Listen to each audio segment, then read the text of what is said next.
আমি কেমন করে নেব তোমার খবর?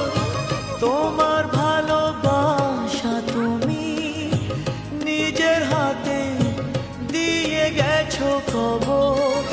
আমি কেমন করে নেব তোমার